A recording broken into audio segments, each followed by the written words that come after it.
Halo, selamat datang di channel Kilan Mining.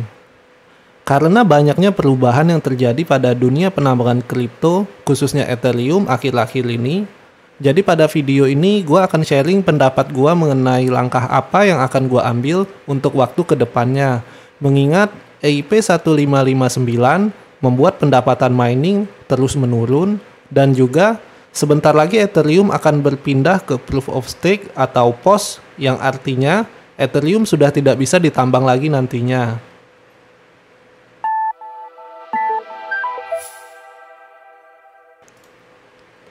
EIP 1559 adalah proposal yang dibuat dengan tujuan untuk menjadikan nilai fee dari transaksi setiap Ethereum-nya menjadi sangat berkurang dan cenderung lebih stabil.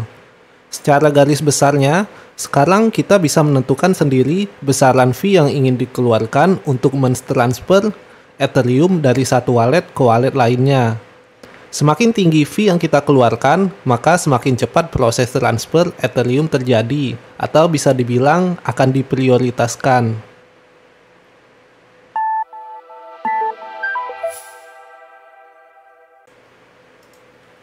Seperti yang kalian ketahui, proposal EIP 1559 telah berhasil live pada 5 Agustus 2021 kemarin, yang mana jika pada sebelumnya semua fee akan sepenuhnya menjadi reward para penambang, lalu sekarang sebagian fee akan dibakar atau dihanguskan pada setiap blok yang berhasil ditambang.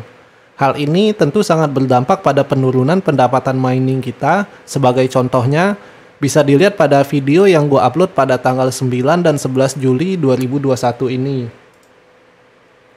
Dari yang terlihat di sini, estimasi pendapatan Ethereum yang didapatkan dari hash rate yang sama yaitu kurang lebih 0,028.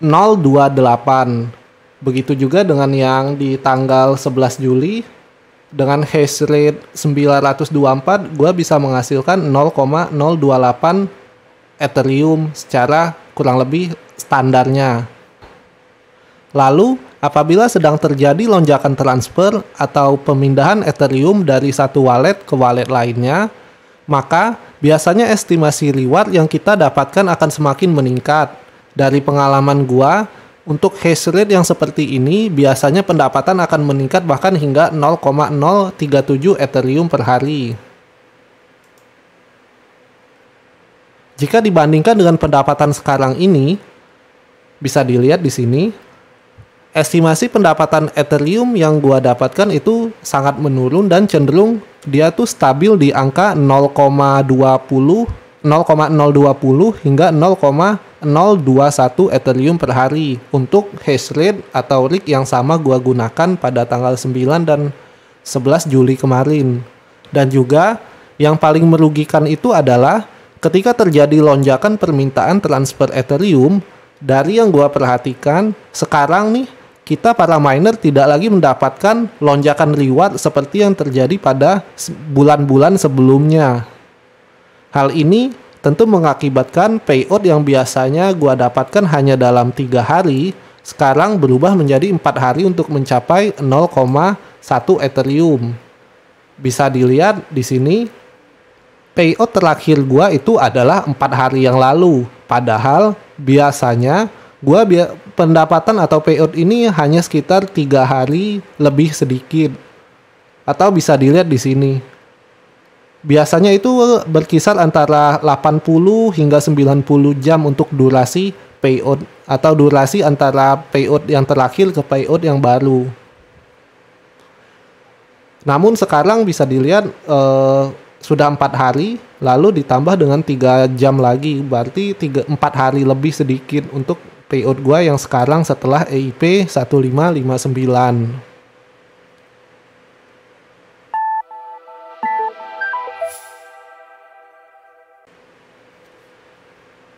Jadi akhirnya gua melakukan survei ulang untuk melihat koin mana saja yang berpotensi untuk memberikan profit yang lebih besar sebagai alternatif apabila Ethereum akan berpindah ke Proof of Stake atau POS nantinya. Langsung saja, kalian bisa akses ke website whattomine.com untuk melakukan kalkulasi dan melihat koin mana yang menjanjikan. Namun sebelum itu, harap ditentukan terlebih dahulu tujuan dari kita menambang. Apakah untuk mendapatkan passive income rutin atau untuk investasi jangka panjang dengan cara hold keras koin dari hasil penambangan. Karena case gua di sini adalah untuk mendapatkan income rutin, maka tentunya gua akan memilih koin mana yang paling memberikan hasil tertinggi saat ini. Mari kita coba menghitungnya. Di sini kita coba dengan 1 kali RTX 3080 dan lihat profitabilitasnya.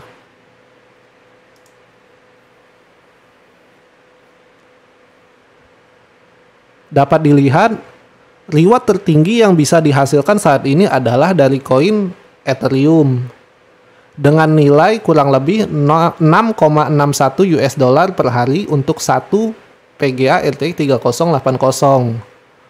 Lalu setelahnya ada Rio dengan penghasilan 6,11 dolar dan di bawahnya ada Swap, Ravencoin, dan Ergo. Maka dari itu, gua masih akan terus menambang Ethereum untuk kedepannya sehingga bisa mendapatkan hasil yang lebih maksimal. Walaupun secara koin yang didapatkan turun, namun hal ini tertutupi karena harga Ethereum yang lagi melambung saat ini. Namun, apabila di kemudian hari ada koin lain yang lebih menguntungkan atau bahkan Ethereum tidak bisa ditambang lagi atau mungkin harga Ethereum akan anjlok, tentunya gua akan memilih koin lainnya. Di mana kandidat terkuat gua saat ini adalah Ergo. Lalu yang kedua adalah Ravencoin dan yang ketiga adalah Velo. Velo yang ini. Kenapa gua lebih memilih Ergo ketimbang Ravencoin? Karena gua menghitung berdasarkan daya. Kebetulan gua adalah menambang rumahan atau penambang rumahan yang mana daya di rumah gua saat ini hanya sekitar 5.500 watt. Jadi dengan rig yang gua punya sekarang aja kadang suka turun atau mati lampunya karena dipakai dengan komponen listrik lainnya. Jadi gua agak kesulitan untuk menambang Ravencoin yang daya wattnya tuh jauh lebih tinggi daripada menambang Ethereum. Namun apabila memang nanti Ravencoin mempunyai nilai dan profit yang menguntungkan, maka mungkin sebagian rig gua akan menambang Ravencoin dan sebagian baru menambang Ergo atau koin lainnya. Lalu, bagi kalian yang tujuan miningnya adalah untuk investasi jangka panjang atau hold keras koin yang ditambang, maka sebaiknya kalian lakukan riset terlebih dahulu terhadap kripto yang ada untuk melihat peluang to the moon yang paling tinggi. Gua juga sudah menyiapkan satu mining rig kecil untuk menambang Ravencoin dengan tujuan investasi jangka panjang atau hold keras. Karena menurut gua, Ravencoin ini dia memiliki potensi lebih untuk to the moon dibandingkan dengan koin lainnya. Tentu saja saat sedang bull market, sekarang ini bisa dibilang hampir semua koin akan to the moon. Namun, kita juga harus melihat nih historinya untuk memastikan apakah target jangka panjang kita tuh akan terpenuhi atau tidak.